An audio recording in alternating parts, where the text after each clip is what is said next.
Se trata de un pueblo cercano a Milton en Escocia. Este magnífico puente que ha visto es el de Overtoun, construido en 1859. Situado en West Dumbartonshire, este puente permite a los turistas y lugareños llegar al magnífico castillo de Overtoun. Sin embargo, aunque la ubicación y la estructura ofrecen un festín visual en términos de historia y estética, este puente es conocido por una característica muy diferente. Por desgracia, esta característica no es muy alentadora.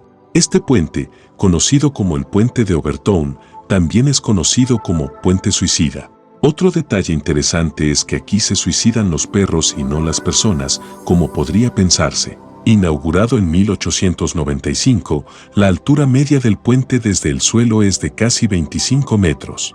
Mientras que la gente intenta no acercarse demasiado al borde del puente como medida de precaución, los perros están estrechamente relacionados con los bordes del puente. De hecho, 600 perros han saltado del puente sin motivo aparente, como si fueran a atacar algo. Aunque el puente se abrió al uso en 1895, el primer suicidio se produjo en 1950. De repente, todos los perros comenzaron a suicidarse en el puente con las mismas reacciones. Al cabo de un tiempo, los habitantes del lugar trataron de encontrar una razón lógica para los acontecimientos. La gente creía que estos suicidios eran causados por los espíritus malignos del castillo, que maldecían a las criaturas que pasaban por el puente y las hacían suicidarse para evitar que llegaran al castillo. Curiosamente, los propietarios de perros que sufrieron el incidente también están de acuerdo con los lugareños, porque según lo que dicen, todo está bien y de maravilla para los perros hasta que llegan al puente. Pero cualquier cosa que ocurra pasa en cuanto se acercan al centro del puente. Todos los perros que se han suicidado se aceleran en medio del puente y luego saltan desde el mismo lugar desde el que han saltado los suicidas anteriores. Por desgracia, en estos intentos de suicidio han muerto más de 200 de los 600 perros que han saltado hasta la fecha. Ninguno de los 400 perros restantes ha recuperado la salud. Mientras esto ocurría, la situación se puso en conocimiento del Dr. David Sands, experto en comportamiento animal, que realizó investigaciones en la zona. Según el doctor, muchos bisones viven bajo el puente.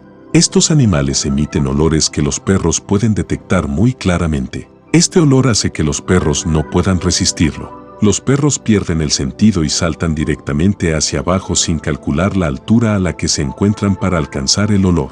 A raíz de esta afirmación, se registró la zona con más detalle y se comprobó que, efectivamente, estos bisones vivían en la zona. Pero, ¿cómo es que todos los perros saltan desde el mismo lugar y al mismo nivel? Los lugareños coinciden con nosotros en que no creen realmente en las explicaciones de los expertos. La conexión entre el puente y los perros sigue sin resolverse. Todavía no hay más información que algunas historias inventadas por la gente. Por ello, el gobierno intervino y se colgaron advertencias y pancartas en este puente para concienciar a las personas con perros. Si viaja a Overtoun Bridge con su perro, tenga cuidado, ni se te ocurra quitarles la correa sin asegurarte de su seguridad.